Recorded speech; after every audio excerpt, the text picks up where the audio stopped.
Excuse me.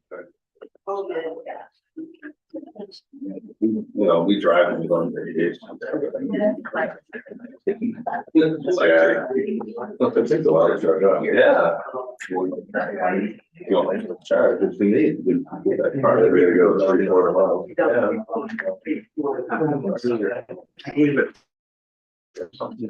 So,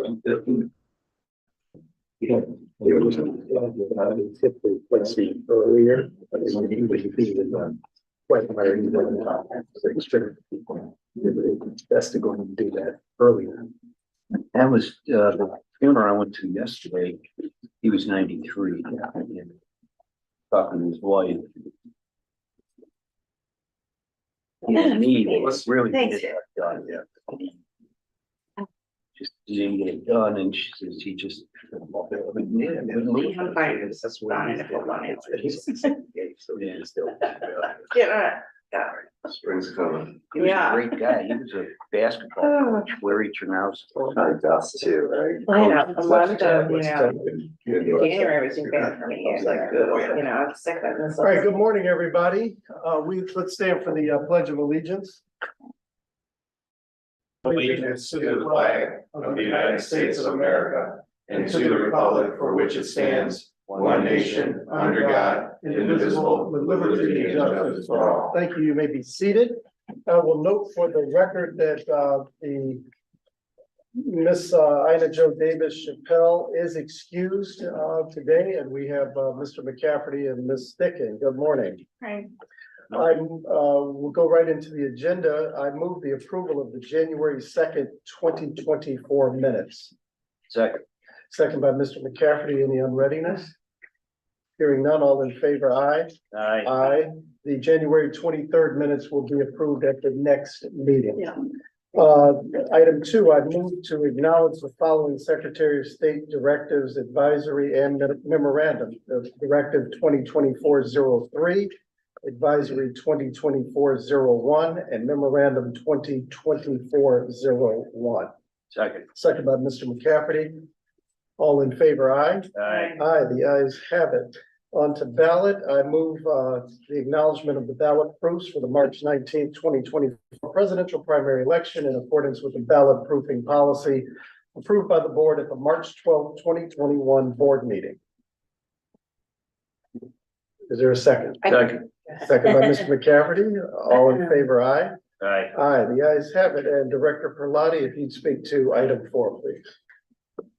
Good morning, everyone, and Morning. I want to speak to the ballot order for the upcoming March 19th, 2024 presidential primary. A couple of things is I want to explain once again the difference between a primary ballot order and a general election ballot order, and provide the assurances that we have ample ballots for this upcoming election, as well as contingencies in place just in case. First off, a primary election, Ohio has partially open primaries. And so for this election, we will have a Republican ballot, which will have Republican candidates only and the issues that are appropriate for the corresponding jurisdiction. Democratic ballot, similar, right? Democratic candidates only and the questions or issues that pertain to the specific jurisdiction where the voter lives. And then there is a issues only ballot, which has just that, issues only, and no candidates on that ballot. And so when individuals go to the polls or vote by mail, they have to define what ballot type they want, and that's what will be provided to them. So when we create a ballot order for election day in a primary election, what we do is we look to the current number of registered Republicans per precinct, the current number of registered Democrats per precinct, and then the current number of unaffiliated voters in that precinct. And we base our calculations off of that. In a general election, you're looking to similar type elections, you're looking to the turnout because it's just one ballot style, and you're trying to make sure you are covering what that anticipated percentage turnout is. Here it's a little bit different in a party primary. The first thing that we do is, again, establishing the current number of registered Democrats and Republicans, and then we order based off of that. because, we make assumptions that 100% of the current Democrats and Republicans will vote.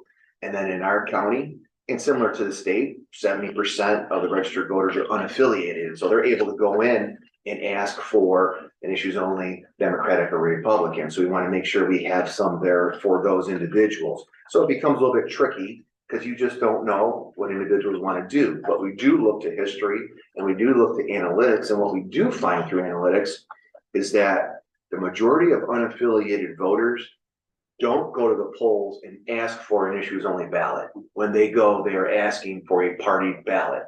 We just don't know which one they're going to ask for. We do have some that ask for the unaffiliated, but it's like single digit percentages of individuals who just want that issue only ballot. So for this upcoming election, what we've done is we've built upon what we typically would do. So in a presidential primary, we look to see what's the party of the incumbent president, and that party we would order 150% of that party's ballots, and then the opposition or the non-incumbent we would order 200% of ballots for that party affiliation.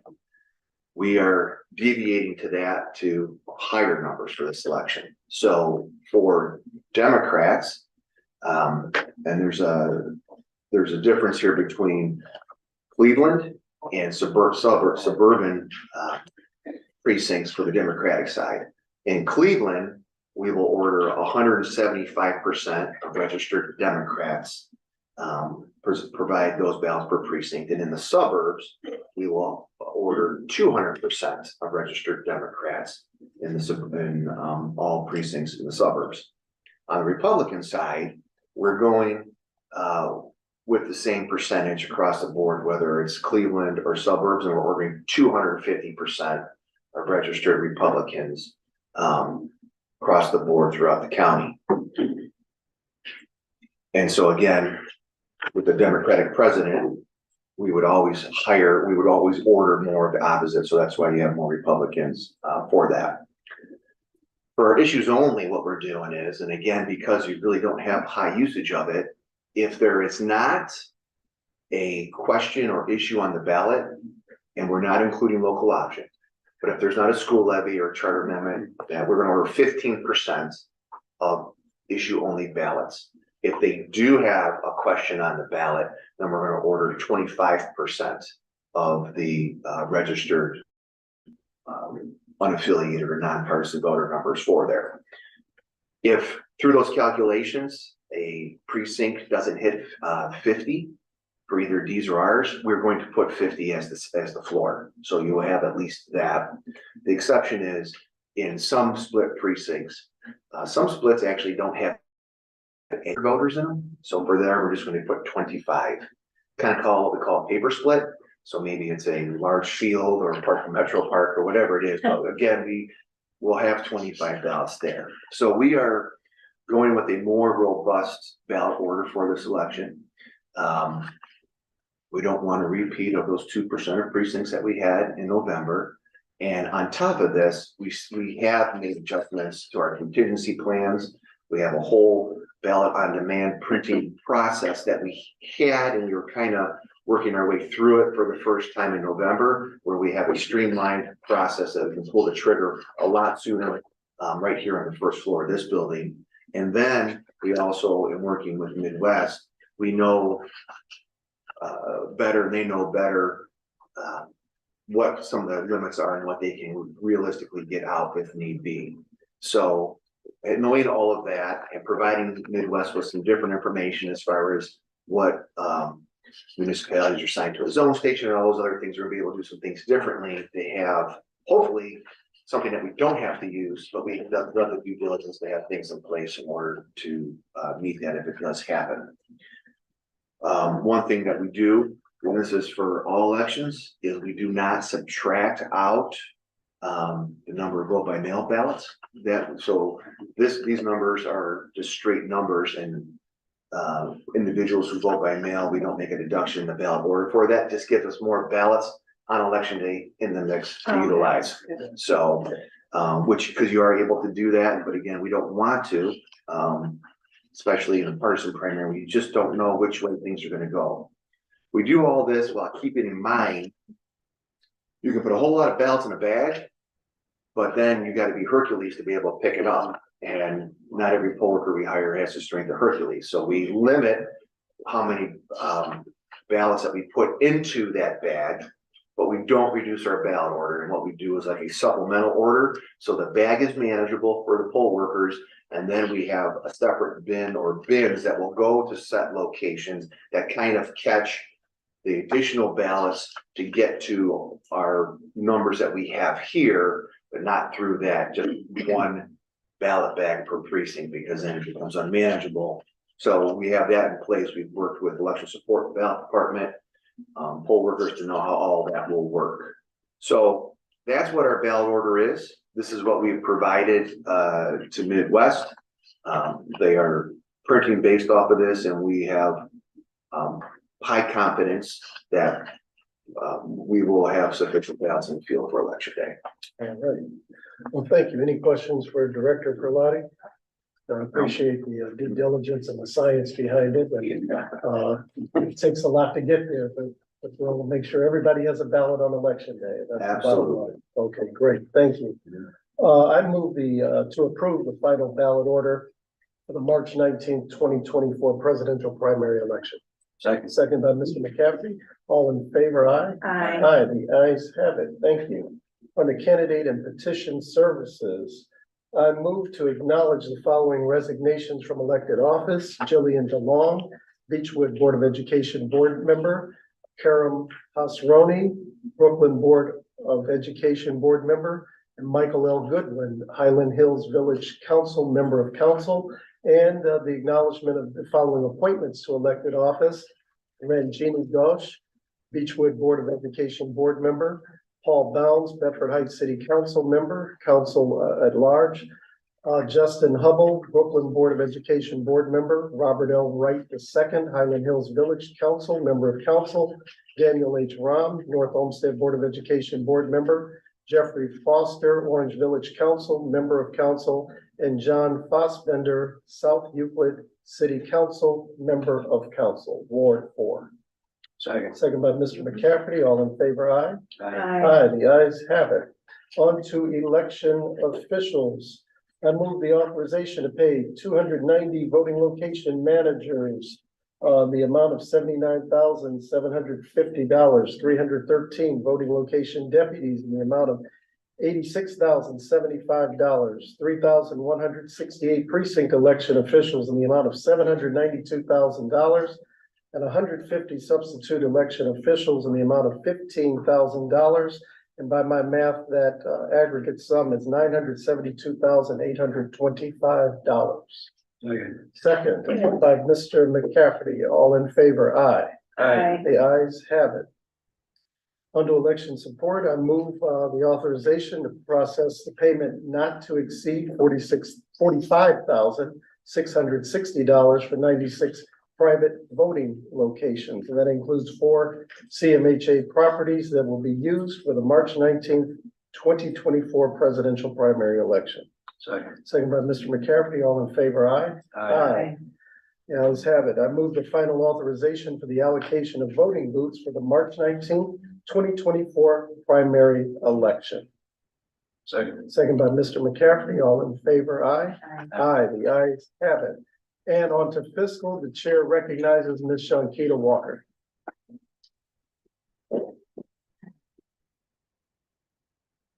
Good morning. Mr. Manager. We have a couple items on the agenda today. The first item is the approval of the voucher to pay Clear Ballot Group in the amount of $59,400. This is for the additional table. It's a table B item, has 2 tabulation servers to improve our electronic tabulation process. We use that additional appropriation from county council with our table C ancillary items, and that's the funds that we use to procure this. The purchase of these servers is to help with the tabulation process at the end of the night so that we can get everything in and try to go over this in more time fashion. Right, and we discussed this previously in the meeting, yes. Yes. We did, and just to add on to what Sean Kita has said, these two servers are installed. And we've used them during our approval of print testing and some testing Clear Ballot has done, and between Robin and Brian Cleary, who's not here. The speed is greatly improved, the power of these servers, which we'll see those benefits on election night when we're uploading results. In addition to some other changes we're making with numerics, but these are, we have seen the difference in our testing thus far. Thank you. Any questions on item A? All right, well, we'll take them separately. So I move to approve the voucher in the amount of $59,400 for Clear Ballot Group, Inc. Second. Okay, second by Mr. McCafferty, all in favor, aye? Aye. The ayes have it. Thank you. Ms. Walker. Yeah, item B is for the authorization for our election night drivers. We have a new vendor, Law Enforcement Management Solutions. They came in as the lowest most responsive bidder at $35,623.13. We requested 75 drivers for election night. One area of concern with them being a new process, the previous supervisor who facilitated with our previous driver provider is working with this company to facilitate the process. So it should be a single process with drivers. And part of that process, we have to get their party affiliations. Correct. Right. Okay. We have requested that. We've sent out another request, so we're waiting on them to provide the list. They're getting all the information. They don't have information that the previous company had. So Okay. hopefully we'll have things this week. Right, and I was about to say, they know we need that before March 18th, right? Okay, all right. Thank you. Any questions on item B? All right, thank you, Ms. Walker. Hearing none, I move to approve the voucher in the amount not to exceed $35,623.13 for Law Enforcement Management Solutions. Second. Second by Mr. McCafferty, all in favor, aye? Aye. Aye, the ayes have it. Ms. Walker, number 10. Yeah, so the next item is the approval to with the contract with Runback Services for the purchase of our secondary villas. The total cost of this procurement is estimated at $395,000. We have approved from Hyde County Council in our budget of $350,000. Additionally, we have the annual maintenance for the current machine. So this $395,000 includes the purchase of the new machine, in addition with the maintenance, our current maintenance for the current machine that we have. We will have to take some additional funds out of our budget. We were not aware that the annual maintenance is going to be included. So there's $22,000, $22,500 that we'll have to put up. We should have the funds in our budget. We should be okay. That's just was not presented to the council at the time because we were not aware of it. Okay. All right, any questions, fellow board members on that item? All right, hearing none, then I move to approve the resolution and contract for Runbeck Election Services for the purchase of a new Agilis and the associated software maintenance not to exceed $395,000. Second. Second by Mr. McCafferty, all in favor, aye? Aye. Aye, the ayes have it. Thank you, Ms. Walker. On to Human Resources, agenda item 11. I move to approve the leave donation request of Mary Ann Gonzalski, effective January 29th, 2024 to April the 6th, 2024. Second. Second by Mr. McCafferty, all in favor, aye.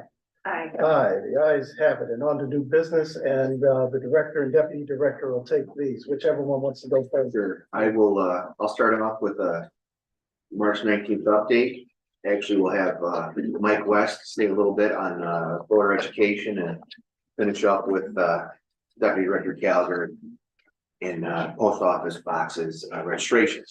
So today, The 20th is the close of registration for the March 19th election. That is at 9 p.m. tonight. So if you are not registered and you want to participate in this election, you have until 9 o'clock tonight to submit in a registration card to us. Turn it into your local library. We will go around tomorrow, election support, and pick up those registrations from the library. And you can always go online and submit that. If you go online, we apply that, we'll get that filed tomorrow, and it will be considered timely through the Secretary of State's office. If you are registered, but you have moved and not updated your address, which a lot of times is more so the case, make sure that you go to our website for vote3vote.us, see where you're currently registered if you have moved recently. And if what you see is not where you are, again, update your registration, because that's where we know you to be, and that's where we expect you to vote. Same process to do that. So then with close of registration starting tomorrow will be the opening of absentee voting, both vote by mail and early in person. Early in person will be 8 to 5 for the remainder of this week. We had staff come in on Friday and begin their training for early in person voting. We have a lot of returning temps who come in for that assignment, which is great. They do a good job and they understand. Also, we'll have some of those folks here today doing some additional training for the early in person window. Parking, individuals can park in the lot just north of our building, both ADA and non-ADA. And then we have overflow parking that will be at Campus International at the corner of 30th and Chester. We will have signage in both lots, and we will have a map on our website for individuals to go to and see. But first, come to our lot and see if you got a spot, a little bit shorter walk, but overflow is not that far away. Vote by mail. Through last Friday, 17,763 applications, and that's what should be going in the mail tomorrow. Today, we haven't had a chance to count it up, but we did receive 14 trades of applications. So we'll see what that works out to. And then we are going into the opening with no backlog of applications. So we are processing what comes in that day. We are getting that data entered in proof. We send a file over at 5 o'clock at night. The vendor works overnight to go ahead and work on that, and they get ballots out the next day or the day following, depending on the volume.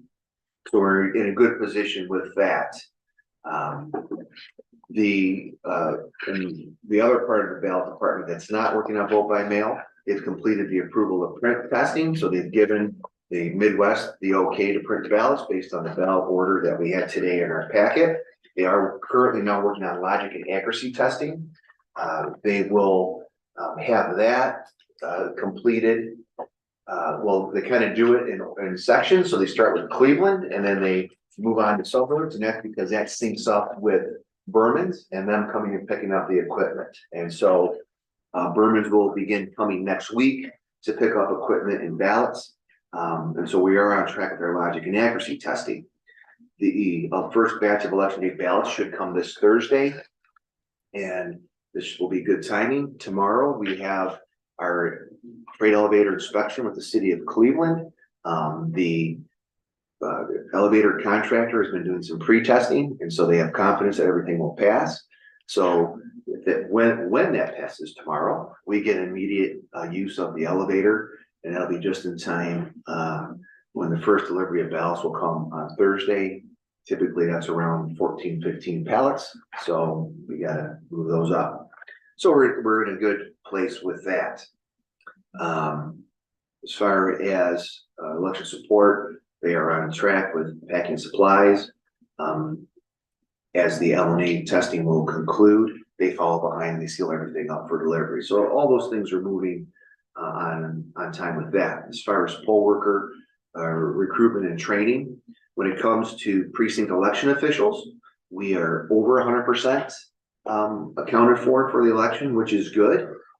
We still have some room if there's some additional Republicans who want to come out. We have a couple pockets where we could use a few more there. We are still training our voting location managers and voting location deputies. I don't know what the turnout was over this weekend as far as how many attended and showed, but we're probably in the vicinity of about 60 individuals that we need to finalize. So we'll see what happened this past weekend, and then we begin the process of promoting up some of the precinct election officials to some of those vacancies. We're almost 100% with the voting location managers, as the voting location deputies that we're just a little bit behind. We are aware of a few snowbirds who we will have some training for them because we're just waiting for them to get back in town. So I am not worried or concerned about having sufficient numbers for that. Excuse me, is all the training in person or is there an online component?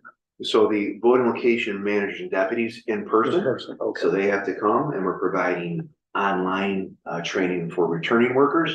We did have last week, I think 6 practice makes perfect sessions that were voluntary for PEOs to come into. It was nicely attended. It was the first time that we did it on a voluntary basis. Something that we'll continue to do. And what was great is that we focused in on the electronic poll books, the EDA machine, and then just kind of some, general overview of items. And so, and of course the scanners. And what it allowed people to do was where they kind of self-identified, where they thought they could use a little bit more work. Maybe they're great on poll books, but they're a little bit hesitant with the ADA machine. They could spend more time focusing on that, and vice versa. They felt like they needed a little bit more effort on the poll books. They could spend more time there. So it kind of, allowed people to self navigate to where they wanted to be, where they would have the most benefit, which then we have the benefit of. They're stronger, they strengthen what they self-identified as their weakness. So we're in a good place there. So I think we are, we're hitting all our marks, and we are in a good position to execute this election. Okay, thank you. I have a question, and this is more for Ms. Sticken too, and Ms. Brake. The old days crystal reports, I don't know if you're beyond those. There used to be a report that would generate specifically areas where you needed Republicans. And it would say, we need a Republican in Maple Heights 3B or whatever. Yeah. Could we get that report so that maybe through the party, and then we can blast that out and say, these are the areas where we need it, and see if people would be willing to go to those specific areas of need?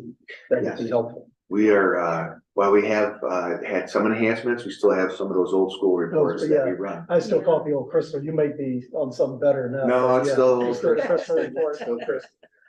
Yeah, so what we do. And we Yeah, and that would be a helpful tool for recruitment, saying this is where we need you to go. Yeah. Exactly. Very good. Would you be amenable to that? Yes, Okay. it's a good idea. Thank you. All right, Mr. Philotti, anything else? Unless there's questions for me, that's what I had for where we are at this point. None from me, any from Philip Board. All right, Chair recognizes Mr. Mike West. Hello there. Morning. Mike West, the manager of the outreach department. On the 8th and 9th, we visited 10 library branches throughout Cleveland and Cuyahoga County. And it's also important to know that we attend other events as they come in from various groups, but these are just the ones that we recently initiated, publicized, and the like. And we were pretty happy with the results and the exposure that we brought to the board's outreach efforts. Our schedule was included in the county library's weekly Discover electronic newsletter, and that reached 290,000 people. And we also know that the Democratic Women's Caucus, they also publicized our schedule, and I'm pretty sure the political parties did as well. Also, in the 2 weeks leading up to our visits, the branches that we were going to visit posted flyers that said when we were going to be there, so patrons could make plans to come when we were there. Many people thanked the staff for being available and making it convenient to complete vote by mail applications. And several people even completed them for March and November. So we're catching the general election early on a few people. As we suspected, many people didn't understand the how and why of a partisan primary election, and we were happy to explain this to them. And Jeff had produced a nice handout with easy to understand explanation of a primary election. We spent 40 hours within the 2-day campaign providing voter education at the Brooklyn branch, Rexville branch, Fairview Park branch, Strongsville branch, Cleveland's Fleet branch, the Independence branch, the Mayfield branch, the Solon branch, the Warrensville Heights branch, and Cleveland's East 131st branch. Vote by mail applications were the most popular. We had, the results was 349 interactions with the public, 11 voter registrations, 71 vote by mail ballot applications, 11 poll worker applications. So that's actually quite a lot of paperwork for our outreach event, so it went pretty well. We had the public test event that the director planned for us, and we were pretty happy with that. 21 people attended. Again, that's pretty good. It's hard to get people to attend any kind of public meeting. And that included some reporters for Channel 5 and Channel 8, as well as IdeaStream Public Radio. There were also representatives from NOVA and the League of Women Voters who were in attendance. And we know we had some people that have a lot of questions about elections and election security. They were there, so it was good to see a lot of people asking a lot of good questions. So we spent 2 hours taking the group through the tabulation process, security measures, and they got to have a hands-on demonstration of our scanners and the ADA ballot printing machine. At least 2 people came that were poll workers, and we thought that was a good sign. It showed they were very interested and wanted to spend some more time with our machines. So we think that Tony's timing for this was about perfect, since early voting begins tomorrow, and the event comes at a time when there will be questions by the public and the media about election integrity. So we feel we got a head start on those things. Any questions? Thank you, Mr. West. Any questions for? I just want to add one more thing. And then we also on Friday, we took them up to the 5th floor. We walked them through the whole vote by mail process and showed them how that worked and the equipment we have and the layers of due diligence we put into that also. And Mike and his team did a nice job pulling everything together, and we love it when they come. You know, it's always open, and we want to educate them on what the real deal is, and then hopefully they go out and they state the correct information when they're in their little groups and talking with friends and family. So, and I'll actually add to that and attest to, we did get a lot of positive reaction that day. And I have heard from people who said, I talked to so-and-so who did come, and this person had missed it, but they said, next time I'd like to come, and you know, and they said that person said a lot of good things about it. So it's kind of good when you hear from a third hand, you know, what people feel about it. So I think that it is definitely something we want to do again. oh yeah, we'll definitely do it before November. Good. Thank you. Thank you, Mr. West.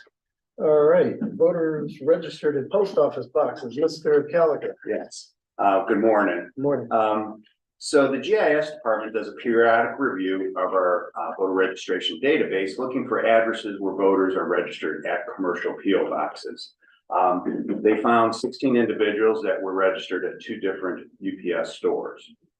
Those voters were sent letters notifying them that their commercial PO boxes can be used for, but cannot be used for voter registration address.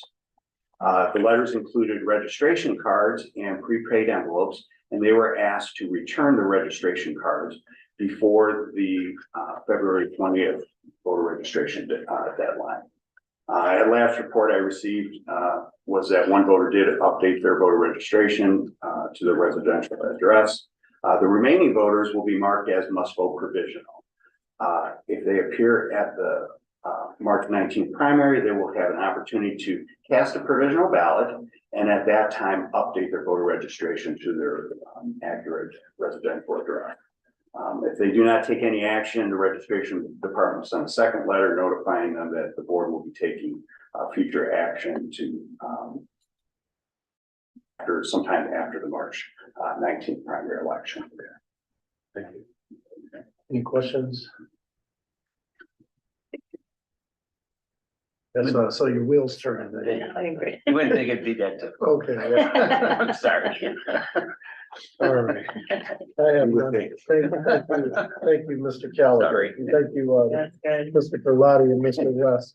All right, Chair has received, two requests for public comment, and we'll take them in order. Try to read the writing, Maria Molinas, if that's correct, if Maria would come forth. And we'll ask our clerks to set the timer at 5 minutes. I need more. And Maria, you will, please just state your name and spell it for the record and your address, and you'll have 5 minutes to address the board. My name is Maria Molinas, If you could spell it for the court reporter, yes. Maria Melinis. What else did you want? Your address for the record. 3900 West Bridgewood Drive, Carmel, Ohio, 44124. Okay, the floor is yours. When I came in December to the meeting, I had mentioned ballot and paper, paper ballots in hand counting, and was told it was too expensive and too tiny to do. According to President Trump's speech this past Saturday, paper ballots would only cost 9% of what it costs for these machines that ballot push. 9%. I was asked, who would you trust to count the ballots? Heck, we could even have American citizens who are not registered to vote to count the votes. I mean, you can't get no partisan, then they aren't right. Non-partisan.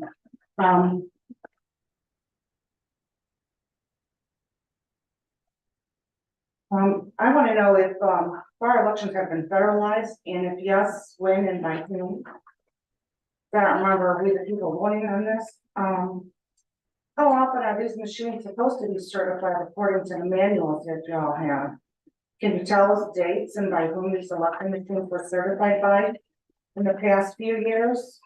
If not, that's a problem. Can you also tell us exactly how you verify signatures? And when were the voter rolls updated in the past, I don't know, 10, 15, 20 years? I have a packet for each of you. The top sliver of a page is from the Halderman report, where he demonstrates exactly how these machines are hacked with a simple pen. You guys say that, you know, that's Georgia, not Ohio, but yet he mentions Ohio in his report. If you read it, it's quite fascinating. I'd also like to know, do voting machines have either a modem or a chipset, as both of these connect to the internet? And is the chipset, aka modem, where the plug and lightning bolt is? Next in the packet is an affidavit from Clint Curtis, who states that he moved to Florida and got a job in August of '98 at Yang Enterprises.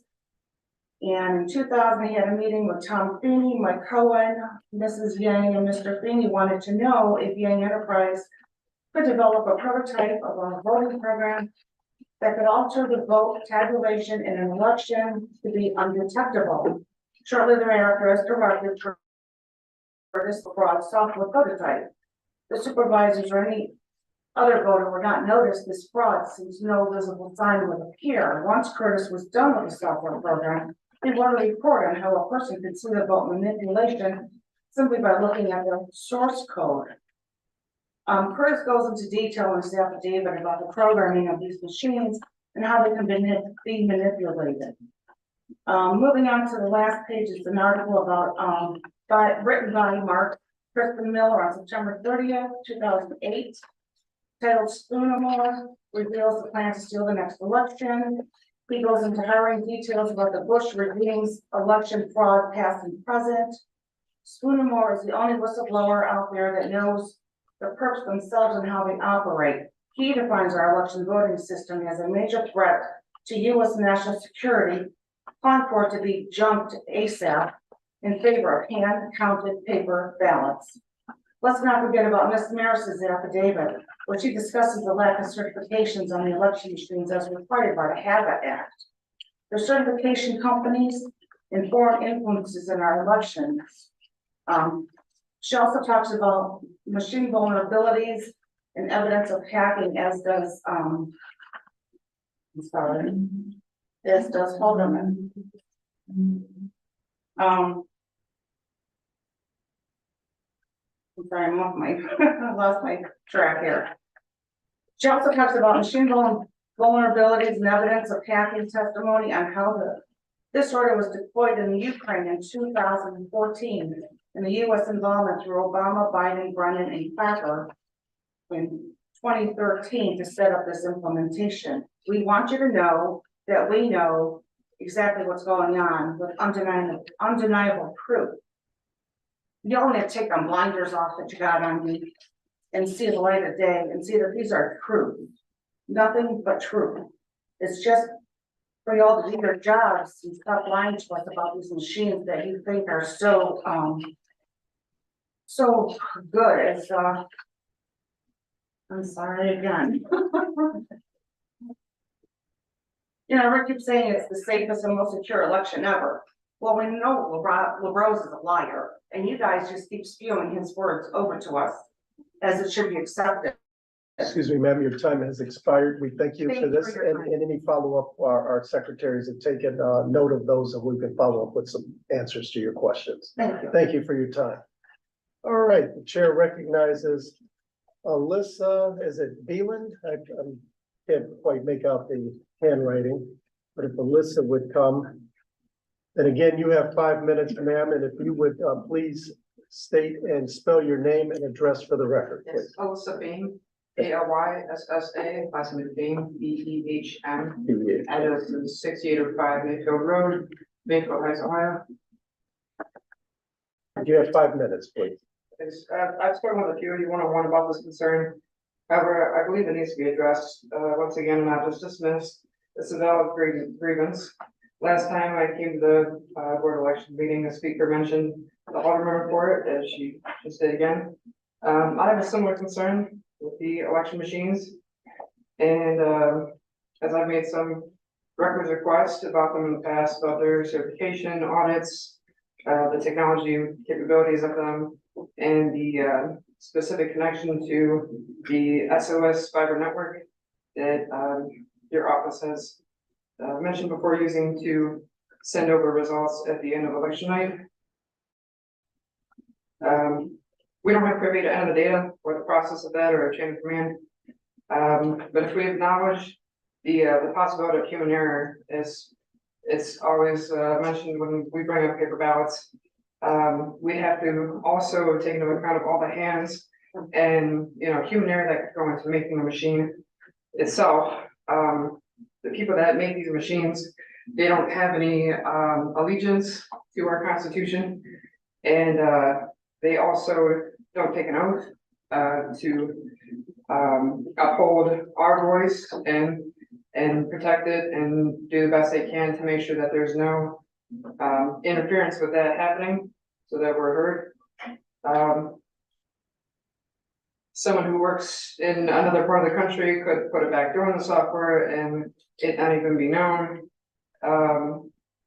Anything could happen to the data after it gets to the SOS. It could be given to DHS, or CISA might have some monitoring over the information, but we don't know what happens to the information after election night. And the audits just seem like it's to kind of just make sure there's enough ballots to justify the number that's put out on election night. But there's also third-party vendors who don't take oaths to protect our voice when they maintain the machines. The software that's within them is connected to companies like Microsoft, Penix,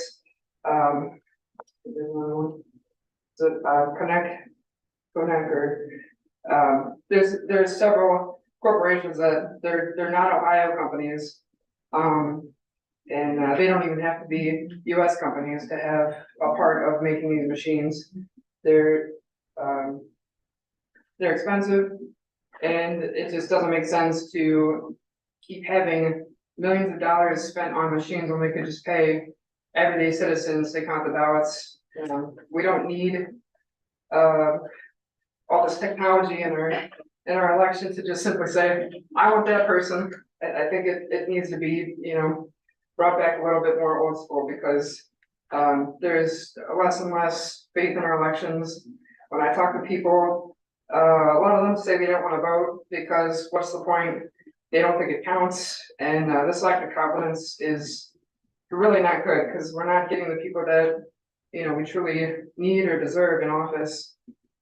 I've also received records back from you guys and also the SOS that are troublesome. I mean, there's contracts with DHS and CISA and ESA monitor the cybersecurity of poll books or your website, but we don't know for sure where the line ends with their jurisdiction.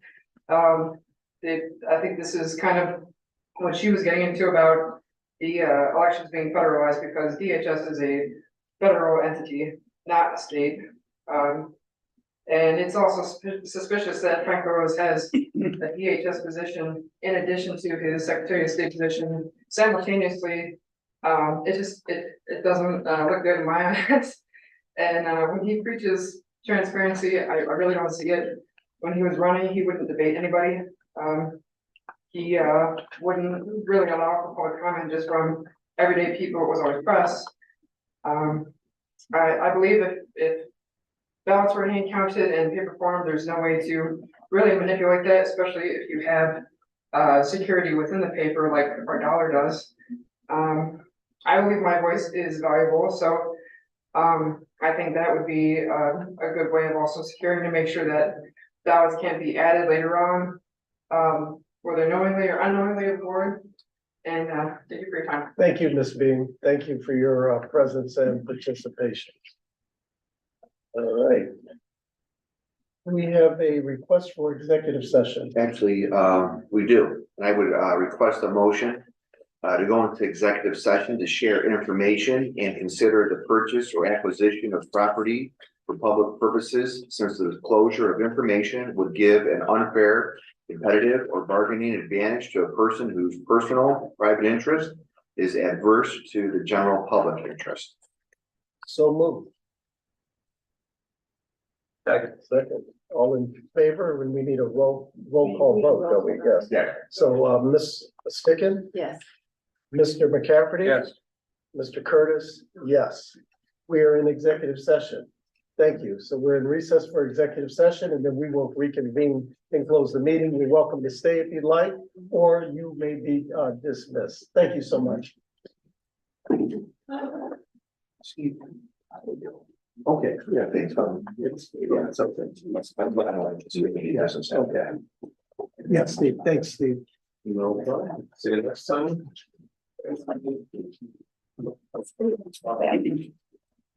No, my father used to tell.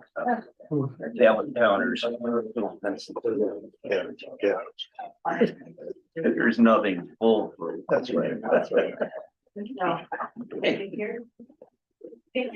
How long does it take to do just provisions in this size of election? We have all these people working, 10 days. When we do a recount, right, we're hand counting a portion of this, it'll be people. It's like days to do it. Yeah. And after one contest. Yeah. Because when you do it, you have to start over again. You keep going back over and over. I think I remember how long it's been since. I've been both. So.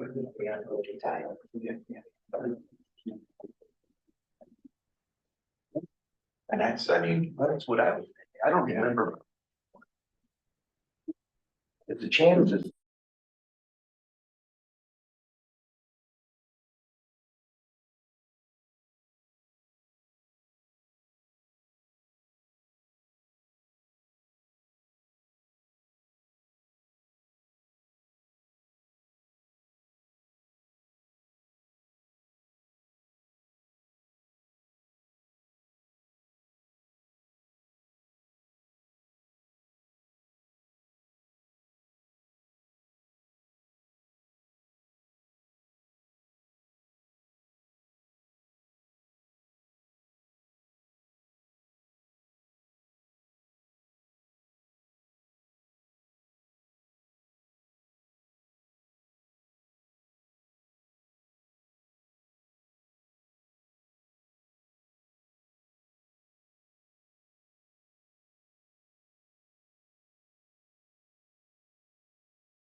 about the video? We'll do that one.